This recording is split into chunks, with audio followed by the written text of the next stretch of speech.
Salut tout le monde. Aujourd'hui on se retrouve pour une vidéo où je vais vous parler de mon futur premier marathon et de comment je compte le préparer. Alors le but ce sera pas de vous dire la recette miracle, c'est mon premier marathon, je sais pas vraiment si ce que je vais faire va être bien, mais je vais vous expliquer quelles sont mes raisons de faire ceci, cela, et peut-être que ça pourra vous aider aussi.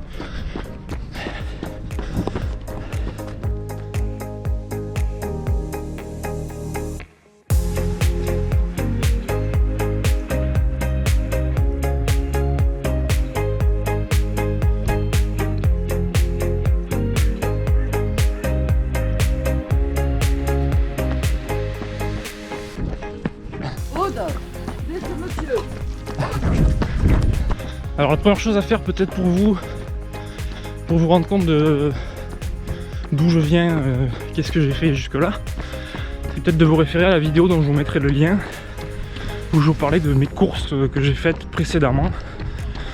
Vous avez le temps à chaque fois, je mets une petite capture de Strava pour vous rendre compte de mes performances en fait.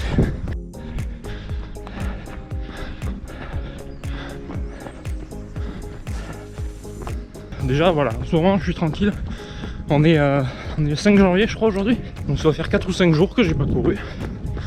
J'essaye de vraiment me préserver jusqu'au début du plan d'entraînement qui sera dans à peu près 10 jours. Plan d'entraînement pour mon premier marathon. Déjà l'objectif, pour moi, je serais super content de faire ça, ce serait de faire ce marathon en moins de 4 heures. Donc déjà les moins de 4 heures, je sais que va falloir s'y donner pour y arriver. Pour faire ça, j'ai pris un plan sur Running Addict, qui est un site super bien je trouve. Plein de conseils, plein d'articles de qualité, qui n'hésitent vraiment pas à donner des conseils très détaillés. Et il y a notamment des plans d'entraînement pour le marathon, pour son premier marathon. Et là j'ai pris le plan 3h45, histoire d'avoir une petite marge sur mon objectif, que j'aimerais vraiment beaucoup faire, mais dont j'ai des doutes en fait. Parce que je me suis déjà testé sur certaines allures et je me rends compte que le long va me paraître à mon avis très très long. Donc je sais que sur la longueur, sachant que la dernière fois dans une des vidéos les plus récentes j'ai fait 25 km, c'est le plus long que j'ai jamais fait. Je sais qu'au bout d'un moment je trouve ça fatigant au possible quoi, et super long quoi à la fin. C'est éprouvant. Alors en plus sur le marathon tout le monde parle du mur, du 30e kilomètre, enfin voilà quoi, tout se joue dans la tête, etc.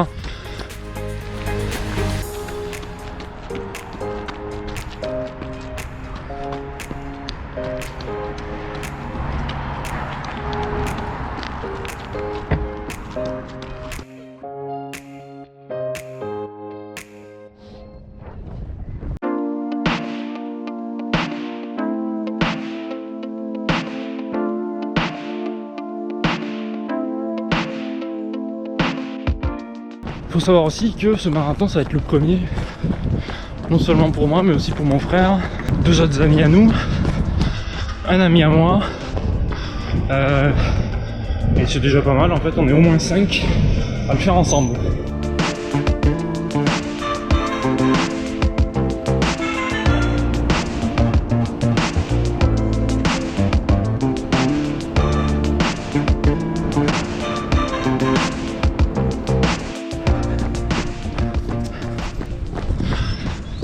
Bon, et ce marathon, ça fait un moment qu'on me pousse à essayer de le faire en fait. Dès que j'ai commencé à courir, c'est-à-dire il y a un peu plus de 3 ans, assez rapidement, au bout de quelques mois, on a essayé de me faire m'inscrire au marathon. Mais j'ai toujours pensé que cette épreuve était beaucoup trop longue pour moi, beaucoup trop éprouvante. Et j'avais raison, hein. Cela dit, maintenant que ça fait plus de 3 ans que je cours, je me rends compte que j'en suis capable si je m'y mets sérieusement. Ça implique une bonne préparation derrière, ça implique du boulot en fait. Faut vraiment le bosser quoi.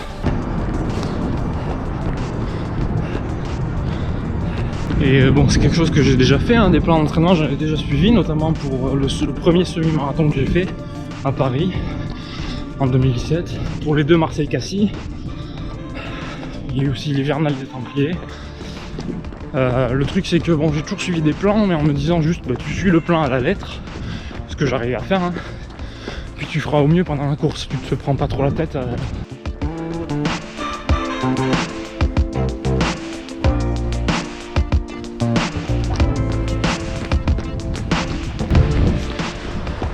Bon, pour les plus récents, Marseille-Cassis notamment, j'étais un peu plus expérimenté sur les courses, je savais sur quoi il fallait que je me focalise, etc. etc. N'empêche que la dernière course, donc Marseille-Cassis 2019, j'ai suivi un plan à la lettre, qui était un plan pour faire un semi en 1h45.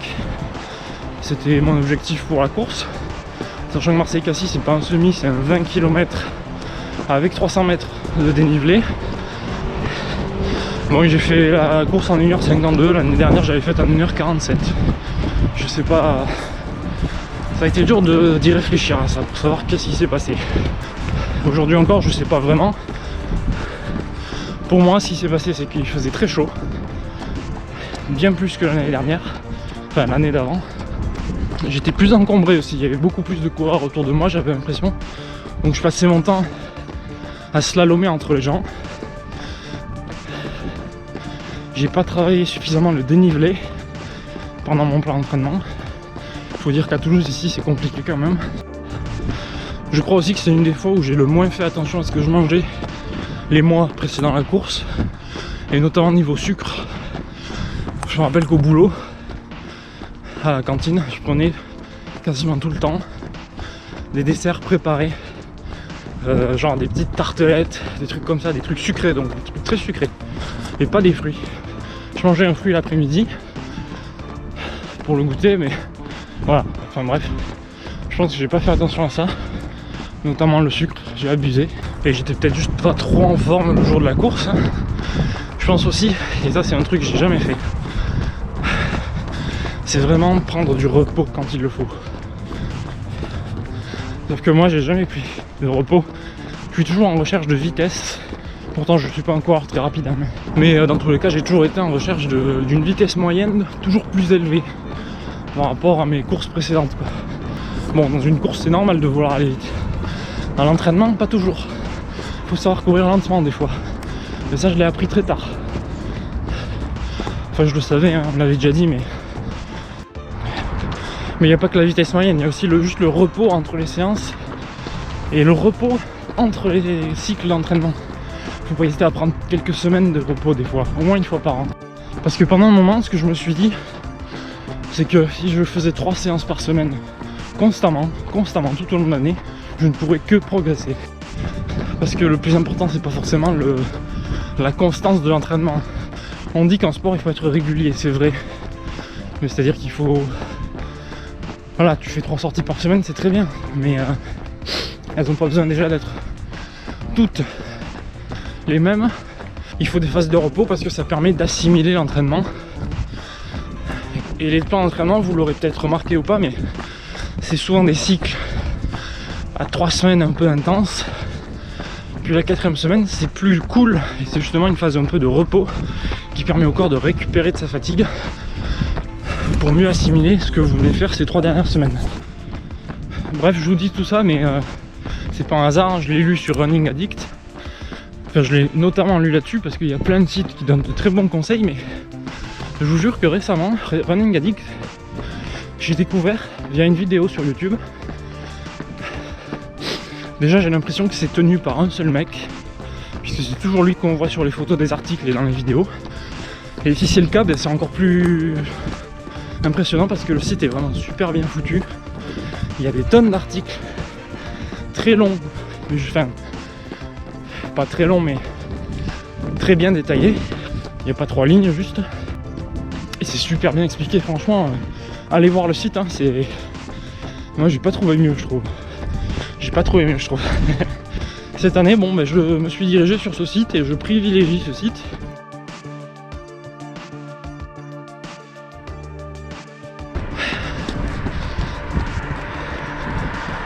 Donc voilà, tout ça pour dire que j'espère le faire en moins de 4 heures, mais en même temps, ça me semble être compliqué. En même temps, on n'a jamais dit que ça devait être facile, hein. Mais bon, j'y crois, faut essayer. Je serai content quoi qu'il arrive, tant que j'arrive à le finir. J'ai sélectionné un plan d'entraînement qui fait 12 semaines à 4 séances par semaine. Donc ça nous fait 45 séances. Parce que il y a 2 semaines où il n'y a que 3 séances. Voilà, ça commence dans 10 jours. D'ici là, je cours une fois par semaine depuis le nouvel an. Là. Donc, comme je vous ai dit, je fais ça parce que je me suis rendu compte que je ne prenais jamais de repos. Et que donc je muse probablement sur la longueur. Je me fatigue de façon permanente. Et c'est pas super bon. Ça m'empêche de vraiment progresser, je pense. Je me suis rendu compte notamment pour le dernier Marseille-Cassis où j'ai suivi un plan de 4 séances par semaine. Je crois que c'était 10 ou 12 semaines. Pourtant j'ai suivi le plan, je me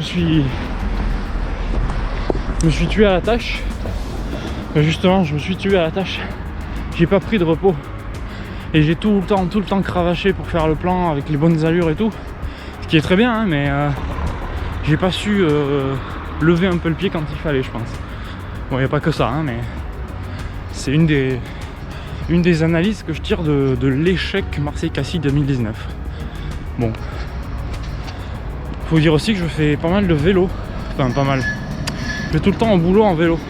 Bah, je fais du vélo tous les jours, donc bon, c'est 7 km hein, pour aller au boulot, c'est pas immense, mais enfin honnêtement, je suis pas convaincu que 7 km de vélo pour aller au boulot, ce soit non plus la raison qui fasse que je gasse pas suffisamment à une course.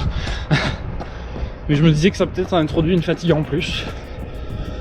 Il y a aussi le stress, j'ai vu que ça pouvait pas mal jouer. Bon, j'ai un boulot qui peut être stressant par moment, mais je sais pas, j'ai pas l'impression que ça ait de mauvaise influence sur mes performances, mais peut-être, hein, je m'en rends peut-être pas compte. Alors pour info, là on arrive quasiment à côté des pistes de l'aéroport de Blagnac. On va les longer, mais bien évidemment avec le temps qu'il fait, ben, on va rien voir. Donc quelles vont être mes directives en fait pour cette préparation au marathon? Déjà, première chose, je vais faire gaffe à ce que je bouffe, c'est-à-dire que je vais pas non plus me priver de tout. Il faut bien manger quand même quand on est sportif. Ça paraît évident, hein, mais je pense que tout le monde le sait peut-être pas. En tout cas, tout le monde pense peut-être pas comme ça. Mais voilà, il faut de l'énergie, donc il faut pas hésiter à vraiment bien manger, mais il faut faire attention à ce qu'on mange. Il faut manger à sa faim, mais bon voilà, ça sert à rien de se resservir 2 fois quoi. Enfin, de 2 pleines assiettes par exemple. On peut manger un peu de fromage avec du pain, les fruits à volonté, je pense. Enfin, c'est vraiment pas du mauvais sucre le fruit, donc n'hésitez pas à manger des fruits. Faut boire beaucoup aussi tout au long de la journée. C'est dur à faire parfois, mais il faut le faire. Donc je vais faire attention à ce que je mange. Ça, c'est surtout le sucre en fait, le sucre transformé, le sucre, le vrai sucre quoi. Je vais essayer c'est ce que je fais déjà depuis Marseille-Cassis un peu, mais vraiment de me limiter sur le sucre. Mais clairement je prends plus de dessert au boulot là, les pâtisseries etc. Tiens, il y a un truc aussi que je vous ai pas parlé, mais ça fait plus d'1 an que je fais ça. Je fais le fasting, je fais du fasting, c'est du jeûne intermittent. C'est-à-dire, je vous le résume très vite, de 8h du soir à midi le lendemain, je mange pas. En gros, je déjeune pas le matin. Je vous rassure tout de suite, ça va très très bien. C'est top, je trouve. C'est un gain de temps le matin déjà. Et j'ai vraiment pas faim. Je saurais pas vous expliquer en détail les bénéfices. Je sais que ça permet au corps de vraiment arrêter de travailler sur la digestion au bout d'un moment. C'est-à-dire qu'il n'a plus rien dans le corps, ben il va se nettoyer tout seul. Et puis ce que j'aime bien dire pour résumer ça, pour faire réfléchir un peu les gens à pourquoi tu fais ça, t'es débile et tout. Pourquoi on appelle le petit déjeuner, donc le petit déjeuner, hein, le premier repas de la journée, et celui du midi le déjeuner. Sachant que déjeuner, ça veut dire arrêter de jeûner. Pourquoi est-ce qu'il y a besoin d'un petit déjeuner avant le déjeuner? Le déjeuner, c'est plus un déjeuner du coup, puisque tu as déjà mangé un peu avant. T'es pas à jeun quand tu commences le déjeuner. Moi, ce que je fais quand je vais travailler, je me lève le matin, je passe à la salle de bain, je me brosse les dents du coup quand même si j'ai pas mangé, et je pars. En 20 minutes, même pas, c'est plié, entre le lever et le partir. Je pars, je prends le vélo, je fais 20 minutes de vélo. Les seules fois où je mange en me levant, c'est quand je m'apprête à aller courir, comme aujourd'hui par exemple. Autre chose aussi, pas suite à Marseille-Cassis, mais suite à une course plus récente à Figeac, dans le Lot. C'était une course mi-trail, mi-bitume. Et du coup, j'avais pris des chaussures de trail en août. J'ai les Mafate Speed 2 de Hoka en trail. Et je crois qu'elle pèse dans les 270 grammes, 280 peut-être. Et bref, je me suis rendu compte que ça fait des années que j'achète chez Hoka. J'en suis très content parce qu'elles sont confortables et elles ont une super bonne amorti. C'est les deux gros points forts de cette marque. On peut vraiment les chausser facilement, on est très bien dedans et elles ont un très bon amorti, notamment pour éviter les blessures. J'avais acheté Hoka parce que ma première paire de chaussures de running, et j'ai fait mon semi-marathon avec, c'était les Mizuno Wave Rider 19. Et je les avais achetés parce que j'ai pas essayé beaucoup de paires. Celle-là m'avait paru pas trop mal. Mais en vrai, je les avais achetés parce que c'est un pote à moi qui avait déjà celle-là en course à pied. C'est une des personnes qui m'avait poussé à faire de la course à pied d'ailleurs. Et en gros, j'ai acheté même que lui quoi. Donc j'ai pris ça par défaut. Et il se trouve que j'ai eu quelques problèmes de douleur au genou gauche, enfin autour du genou gauche, sur mes premiers mois de course à pied. Et je me dis que c'était peut-être à cause de ça. Depuis que je suis passé chez Hoka, j'ai jamais eu ce souci-là. Franchement, j'essaye, mais je vois pas du tout d'avion. Hein. Bon, ça fait des années maintenant que je suis chaussé en Hoka. J'ai commencé avec les Arai 1. J'ai eu les Arai 1, les 2, les 3 avec lesquels je cours actuellement. En trail, j'ai eu les Speedgoat 2. Et là, j'ai les Mafate Speed 2. Mais il y a un truc dont je me suis rendu compte. Je vais m'arrêter un peu parce que ça fait 11 km que je cours et en fait je vais me retrouver à faire un semi-marathon. Parce que de toute façon on verra pas les pistes. Si vous voulez je peux vous montrer là, mais enfin il y a vraiment rien à voir en fait. Voilà, normalement là on voit des pistes au loin quoi, mais enfin... Bref, donc les Speedgoat 2, les Mafate Speed 2. Et donc je me suis rendu compte sur la course de Figeac, la fameuse course là, c'est que ça m'a pas vraiment gêné pendant la course, mais j'ai constaté que j'avais pris les chaussures de trail alors que la moitié de la course est en bitume. Est-ce que j'ai bien fait? Je sais pas, il y avait des portions boueuses un peu, mais c'était pas non plus très long, donc j'aurais pu le faire en running je pense. Et le truc c'est que mes chaussures de running sont un peu plus légères. Pas non plus des masses, mais un peu plus légères que mes chaussures de trail. Et puis je me suis fait la réflexion, mais pourquoi je cours toujours avec des chaussures dont le premier truc qui me fait décider à les prendre, c'est l'amorti. Ça fait un moment que j'ai pas vérifié ma foulée, mais j'ai plus une foulée médio-pied qu'une foulée attaque-talon. Je sais pas si vous savez de quoi je parle, mais bon, je pourrais peut-être vous l'expliquer plus tard.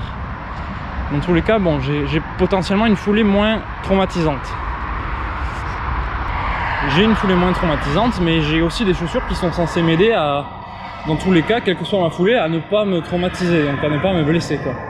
Mais je pense qu'en fait je focalise trop sur le côté amorti, sur le côté ne pas se blesser. Et je pense qu'il est temps pour moi d'essayer de me focaliser sur autre chose. Et je me suis dit, bah, peut-être la légèreté des chaussures. Alors, dans cette optique, j'ai quand même cherché chez Hoka et j'ai regardé les nouveautés en fait. Et il se trouve qu'ils s'améliorent vachement là-dessus, c'est-à-dire que maintenant là, ils ont sorti les Hoka en trail. Il y a les Evo Jaws qui pèsent à peu près 200 grammes, un tout petit peu plus, je crois, mais vraiment, voilà, c'est 210 grammes maximum. Qui ont des super crampons aussi. Donc c'est des chaussures de trail qui a priori m'iraient très bien dans l'optique actuelle, tout en restant sur le fait que c'est quand même un bon amorti globalement. Et de la même façon, côté running, ils ont sorti les Rincon que j'ai acheté, je vous avais montré des images. Ils pèsent je crois 210 grammes, quelque chose comme ça. Et vraiment, quand je les ai essayés, j'ai vraiment ressenti cette différence, hein. J'ai trouvé très légère. Bon, là j'ai les Arai 3 au pied, je vous mettrai la donnée de poids, elle doit pas être beaucoup plus lourde, hein. C'est peut-être, ça je sais plus, 240 grammes ou quelque chose comme ça. Mais c'est quand même du poids à gagner sur la partie la plus mobile en course à pied, c'est-à-dire que c'est vraiment les pieds qui vont bouger le plus, donc c'est eux qui sont au bout des muscles qu'on fait bouger, donc c'est eux qui entraînent, si on peut gagner un peu de poids là-dessus, qui entraîneront un peu moins de fatigue si on arrive à faire ça. Bon, en tout cas c'est la théorie. On verra en pratique, j'ai pas encore couru avec les Rincon. Je vais commencer sur mon plan d'entraînement avec les Rincon, quoi. Je vais les inaugurer là-dessus. Donc j'espère que ça va m'aider. Bon, on va repartir un peu. Alors un truc différent aussi par rapport au plan d'entraînement là cette fois, c'est que le plan que j'ai choisi de faire cette année, enfin ce coup-ci en tout cas, la différence avec les autres, c'est que cette fois il y a des allures spécifiques. Alors là c'est peut-être là qu'il y en a qui vont dire que putain les plans que tu faisais avant c'était vraiment de la merde. Enfin, c'est super important si on veut vraiment être très précis dans l'objectif et dans le plan d'entraînement, c'est de connaître ces allures spécifiques sur les courses à pied, sur les 5 km, les 10 km, les semis. Et c'est des allures qu'il faut travailler à l'entraînement. Ce qui fait que du coup dans le plan en fait il y a des, en fonction des séances, ben, on va te dire de faire du fractionné à allure 5 km, etc., etc. Bon, mais ces allures là, soit on les connaît parce qu'on les a déjà faites, soit on peut les calculer. Notamment sur Running Addict, il y a un calculateur qui permet de savoir à peu près les allures qu'il faut travailler en fonction de l'objectif. Donc ce que j'ai fait, c'est que sur Running Addict, j'ai rentré une allure référence qui était le 10 km, parce que j'ai estimé que sur 5 km, l'allure est peut-être pas suffisamment représentative, c'est-à-dire que sur 5 km, je trouve qu'on peut facilement performer, vu qu'on va à fond, mais pendant pas super longtemps quoi. 5 km ça dure 20-25 minutes pour moi, enfin 22 je crois d'ailleurs. Extrapoler de 5 km à un objectif sur 42 km c'est ouf. Donc ce que j'ai fait, c'est plutôt le 10 km. J'ai fait un 10 km moins récemment, mais mon record était de 56 minutes, peut-être même 49, je sais plus. Ensuite il faut rentrer le nombre de semis qu'on a déjà fait, le nombre de marathons qu'on a déjà fait, 0 dans mon cas, et la charge de travail qu'on est habitué à produire à la semaine. Et j'avais vu que c'était environ 38 km en moyenne pour ma part. Donc ça dépend vraiment des semaines. Mais en général c'est entre 30 et 40. C'est cohérent avec mon ressenti, c'est que ça m'a donné Alors ça m'a donné des allures spécifiques tout à fait justes, c'est-à-dire les allures que j'ai déjà faites en course, mes temps records en fait. Donc le 5 km en 23 minutes, le 10 en 49, forcément c'est le temps de référence que j'ai mis, donc il me donne le même temps, hein. Et le semi en 1h47 je crois. Or il se trouve qu'en 2018 c'était mon temps à Marseille-Cassis, qui est un 20 km avec 300 mètres de D+. Donc je me dis c'est pas déconnant. Donc le calculateur m'a donné une allure au marathon, enfin une allure, un temps en tout cas de 4h15 je crois. Et je me dis que c'est tout à fait ce que je vais faire. Il se trouve que j'ai quand même essayé de faire un truc avec le calculateur, même si c'est pas vrai. J'ai rentré un temps au marathon en base de référence. En fait j'ai rentré le temps objectif de mon plan d'entraînement. Et j'ai pas changé les autres données, j'ai mis la vérité, le nombre de semis, le nombre de marathons je crois, etc. J'ai mis 3h45 au marathon. Et j'ai regardé qu'est-ce qu'il me disait sur les autres distances en fait. Parce qu'il me donne les 4 allures. Pour le 5, le 10 et le 21. Et le marathon. Et bien sur les 3 autres, c'est-à-dire le semi, le 10 et le 5 km, il m'a donné les bonnes allures que j'avais déjà faites. Donc je sais pas si le calculateur est à moitié biaisé, mais je me suis dit que c'est quand même fou qu'il arrive à me donner des allures qui soient aussi proches de mes véritables allures. Même si je vous l'accorde, hein, il y a une demi-heure d'écart sur le temps au marathon. Ça c'est la donnée hasardeuse on dirait. C'est con, c'est celle que je veux préparer. Donc peut-être que je me rends pas compte et que je me fais une illusion là, mais Du coup je reste sur ces allures là pour mon plan d'entraînement qui vise à faire 3h45 au marathon. Voilà. Est-ce que j'ai raison, est-ce que j'ai tort? Donc si je résume, hein, chaussures un peu plus légères, alimentation, je réduis notamment beaucoup le sucre. Quand je parle de sucre, c'est vraiment du sucre, tout ce qu'il y a dans les gâteaux, etc. Du vrai sucre quoi. Après voilà, faut faire attention aux blessures, etc. Je vais aussi, un point très important, mais c'est un truc que j'applique déjà à peu près de base, c'est que je bois pas beaucoup d'alcool. Quand je dis pas beaucoup, c'est vraiment pas beaucoup. Comme je vais entamer un plan, je vais quasiment arrêter. Mais de base, je suis pas fervent, féru d'alcool. De toute façon, je ne tiens plus l'alcool depuis que je me suis déshabitué par rapport à quand j'étais étudiant. Bon, j'ai jamais été super résistant, mais c'est quelque chose à quoi je fais attention, quoi, de base. Mais forcément, vous vous doutez que ça joue beaucoup, hein, aussi, ça. Bon, je fume pas après. Mais bon, par contre, voilà, ça c'est un truc que je constate par rapport à d'autres personnes autour de moi. C'est que moi, j'ai jamais eu un gros passé sportif. Et il me faut beaucoup de travail pour progresser un peu. Alors je vois des gens autour de moi qui en un an sont partis de plus bas que moi au moment où ils ont commencé le truc. Moi j'étais à mon niveau de coureur actuel, quoi. Et en moins d'un an ils m'ont dépassé, quoi. Et, enfin, il y a des gens autour de moi qui ont des facilités que je n'ai pas. En tout cas moi en l'état je ne progresse pas très vite. C'est parfois un peu écœurant, mais bon, faut faire avec. Il faut pas tout le temps se comparer aux autres, hein. Faut se faire plaisir un peu soi-même.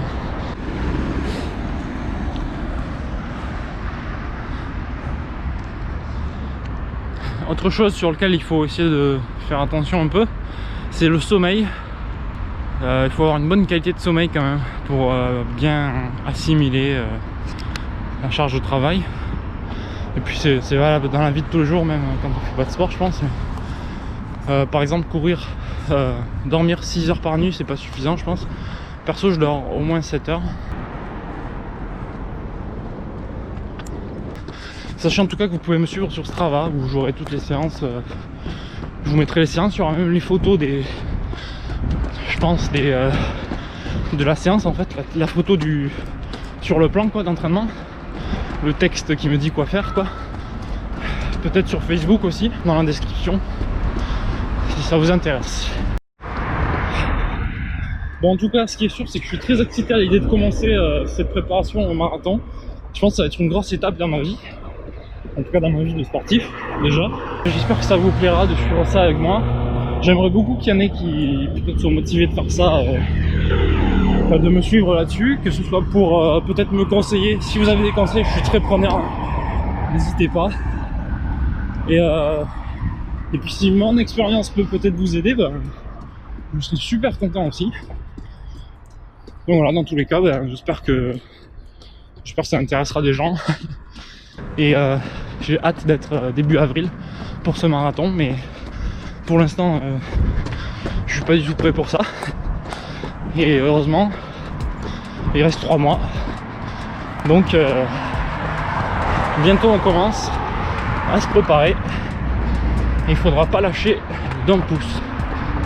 Bon, sur ce, je vais rentrer tranquillement, je vais vous faire des images par-ci par-là, et puis je vous dis à la prochaine. En attendant, bisous. Ah oui, autre chose que je voulais vous dire, c'est la fréquence cardiaque. Et notamment on travaille en général en pourcentage de fréquence cardiaque maximale. Et donc pour connaître votre fréquence cardiaque maximale, je ne saurais pas vous dire exactement ce qu'il faut faire. J'ai pas la formule en tête. Je connais la formule très approximative qui consiste à faire 220 moins votre âge, et ça vous donne à peu près votre fréquence cardiaque maximale. Mais c'est vraiment pas précis. Et donc en fonction des courses que vous voulez faire, il y aura un pourcentage à viser, un pourcentage de cette fréquence cardiaque maximale qu'il faudra viser pendant la course. C'est-à-dire qu'en général, je crois qu'un marathon, si je dis pas de bêtises, il faudra vérifier. Donc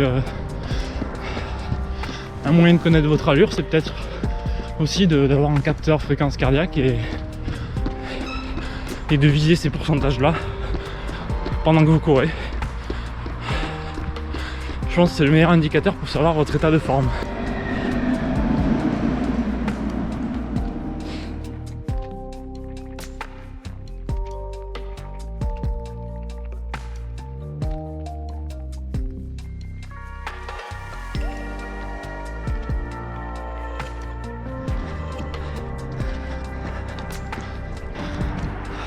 Il y a autre chose dont je n'ai pas parlé, c'est le negative split, qui est une technique utilisée pendant une course qui consiste à faire la première moitié plus doucement que la deuxième.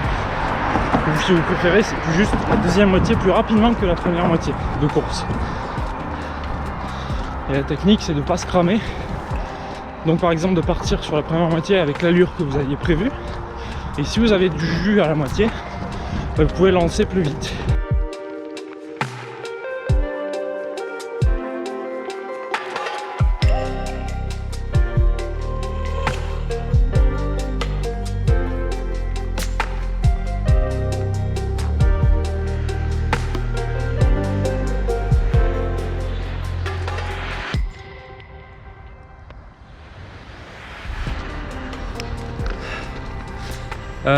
Sinon concernant la prépa au marathon, donc je l'ai déjà dit précédemment, mais donc je vais me mettre à la muscu, enfin je me suis déjà mis, mais pas une muscu très poussée en fait. Ce sera au poids du corps et avec des élastiques aussi, des bandes élastiques. Ça c'est la nouveauté parce que j'ai acheté ça récemment et ça permet vraiment de faire plein d'exercices différents et de varier un peu les exercices. Et puis ça permet quand même de faire des trucs plus simples, je trouve. Ou en tout cas de les faire plus simplement. Parce qu'avec les bandes élastiques, il n'y a pas le problème de gravité ou quoi. Là, on peut se mettre dans tous les sens comme on veut. Donc il y a plein de trucs différents qu'on peut faire et c'est plutôt pratique. Donc je vais essayer de renforcer le tronc et les bras notamment. Parce que c'est important aussi en course à pied. On arrive à Pêche David. Cette fois il n'y a pas de brume. Donc on va avoir une jolie vue.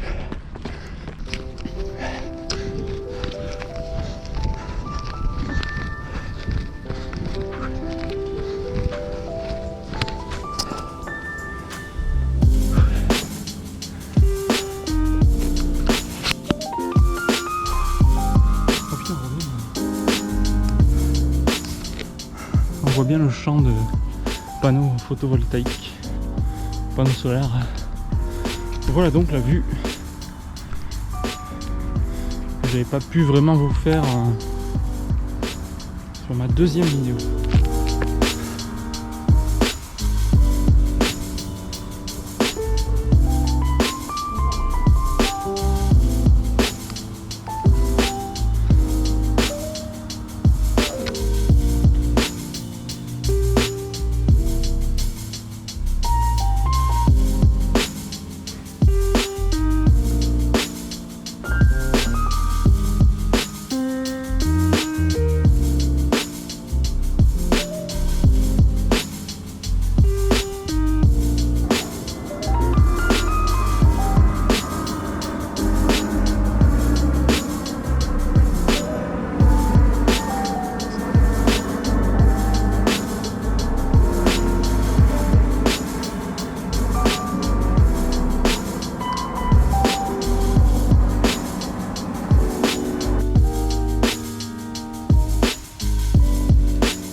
Un dernier truc, donc je tourne cette vidéo avant ma prépa au marathon, mais d'ici à ce qu'elle soit publiée, elle aura commencé ma prépa, donc je pourrais pas vous donner des conseils en direct et tout, mais voilà, j'essaierai de vous faire part de mon expérience et puis N'hésitez pas à aller voir sur mon Strava, je mettrai toutes les séances avec mon ressenti à chaque fois, etc. Donc voilà, sur Strava, j'essaierai de mettre vraiment tous mes ressentis, presque ce que j'ai mangé ce jour-là ou quoi, enfin tout ce qui peut être utile pour débriefer un peu les séances de mon plan d'entraînement. Donc je mettrai ça sur Strava. Donc Yo-Yo la frite, hein, d'écrire tout ce qui peut être utile, tous vos ressentis pendant l'effort, après l'effort, le repos, etc. Ce que vous... Comme ça vous pouvez débriefer, même après avoir fait la course, sur votre plan d'entraînement. Qu'est-ce qui a été bien dans ce plan, qu'est-ce qui n'est pas allé, qu'est-ce que j'aurais dû faire, qu'est-ce qui a pu peut-être causer telle ou telle blessure, etc. etc.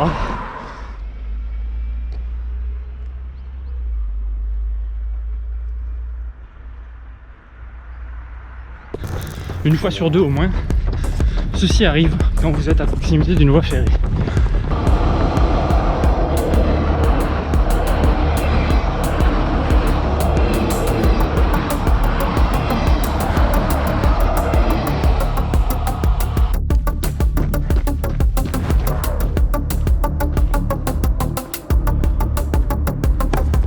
Marathonnage, session numéro 4. Bon, aujourd'hui, nouveau jour. On est à la 4e session d'entraînement pour le marathon. Donc dernière séance de la semaine. Semaine très positive. Le plan s'est déroulé à merveille. En même temps, ça démarre en douceur, il n'y a pas de raison. C'est juste que bon, hier il y avait le trail de Montsalès qui a remplacé ma séance du samedi. Bon, ça c'est bien passé, je cours trop vite là. Hop là. Endurance fondamentale, 40 minutes. Et là je cours beaucoup trop vite déjà. Je me laisse facilement emporter. Donc vigilance. Endurance fondamentale, faut que ça reste vraiment de l'endurance fondamentale. Ouais, donc hier le trail s'est très bien passé. Je pensais faire un peu mieux. Je pensais pouvoir faire un peu mieux que ce que j'ai fait. C'est-à-dire que la première fois en 2018, j'avais fait 1h39. L'année dernière, j'avais fait 1h29. Et hier, je m'étais dit pour le délire, bon bah, si tu fais 1h19, c'est cool. Bon, j'ai fait 1h25. Je suis content quand même. Pour moi, l'essentiel, c'est surtout de battre son record personnel.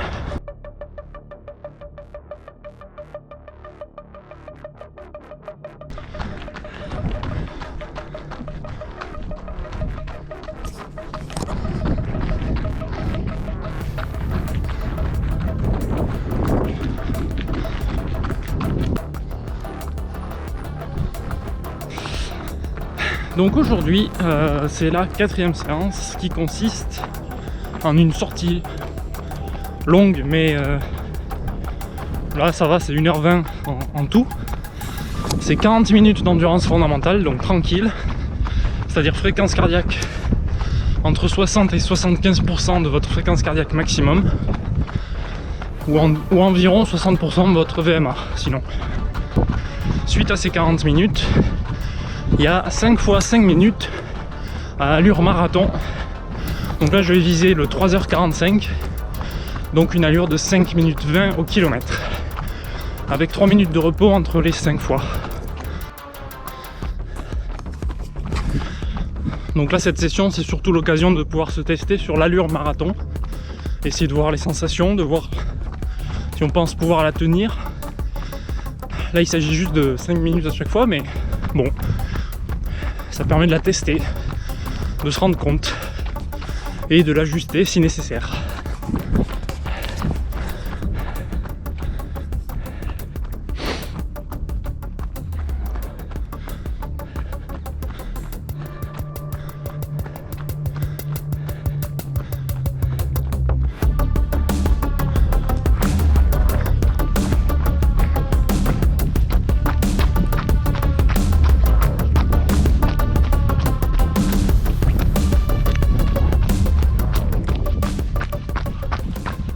Donc si jamais vous voulez suivre ma préparation un peu plus en détail, il y a peut-être des trucs que j'oublie de dire dans les vidéos, n'hésitez pas à aller voir sur ma page Facebook Yo-Yo la frite ou sur Strava Yo-Yo la frite.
Le premier fractionné s'est très bien passé, 5,20 tenu, très bien.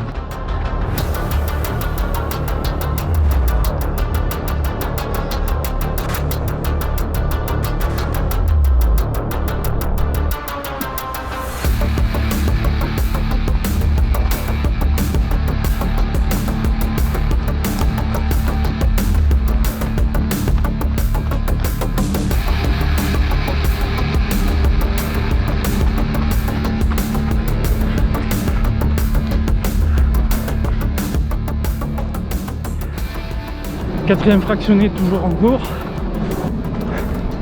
et ça se passe très bien. Je suis à 5,19 de moyenne, c'est parfait. Le rythme est assez simple à tenir, je trouve. C'est plutôt encourageant. Maintenant il faut s'entraîner à tenir la caméra comme il faut à ce rythme là. C'est pas facile parce que les bras servent quand même bien à améliorer la foulée. Il faut pouvoir filmer quand même.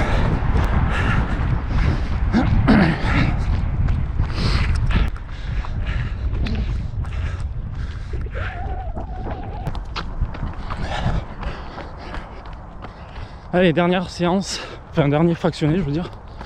Dernière 5 minutes à allure marathon dans 8 secondes.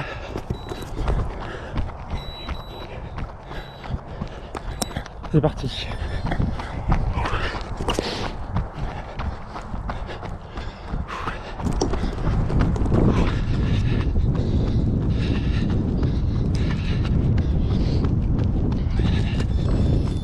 Trop rapide.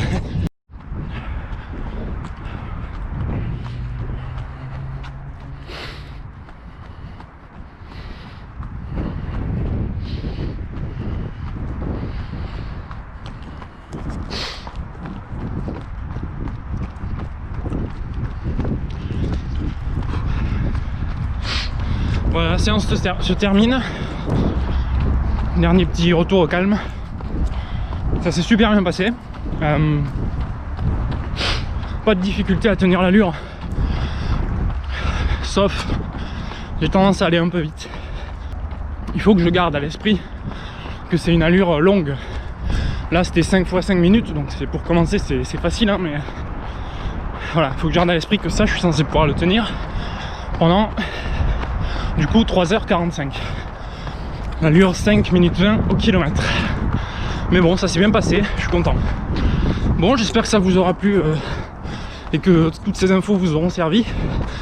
Je le dis encore, hein, mais je débute sur le marathon, donc j'applique des conseils vus sur internet, j'essaye de faire au mieux. Ça veut pas dire que je fais pas d'erreur, hein. Donc n'hésitez pas à vous renseigner de votre côté, ou si vous vous y connaissez et que vous me voyez faire des erreurs, n'hésitez pas à me le dire. Sur ce, je vous dis à très bientôt et restez en forme.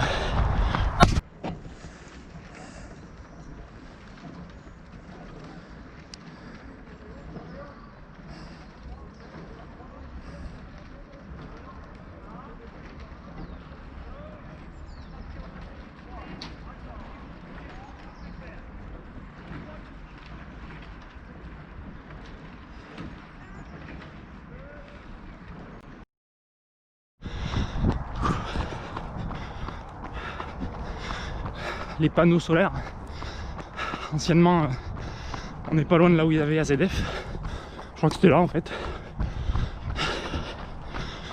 Voilà.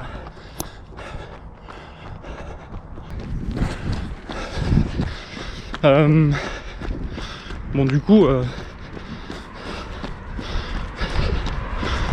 je sais plus ce que je voulais dire.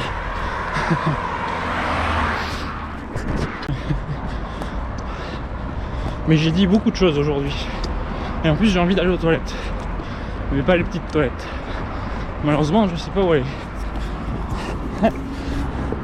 C'est un conseil de Running Addict donc qui